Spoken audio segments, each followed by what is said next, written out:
আজি 18 নৱেম্বৰ জুবিন দাৰ জন্মদিন। জুবিন দাৰ জন্মদিনৰ উপলক্ষে আমাৰ শিমলুগুৰি বিবাহ ভৱনত এই ফ্ৰী স্বাস্থ্য সেৱা কৰোৱাই আছে।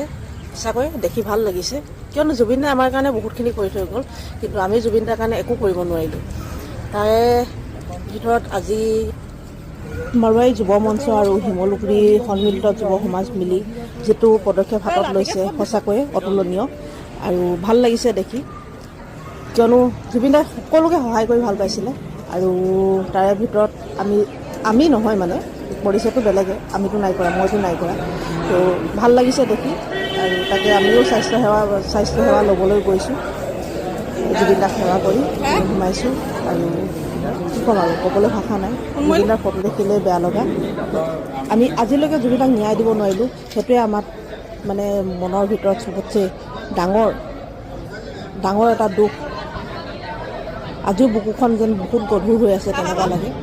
এইফালে স্বাস্থ্য পৰীক্ষা কৰিবলৈ বাবে মই এয়া বৰ্তমান কৰি ECG মানে সকলো ধৰণৰ তাত কাম কৰাইছে, সকলোখিনি কৰাইছে, চকুৰ পৰীক্ষাৰ পৰা লৈ গোটেইখিনি কৰাইছে।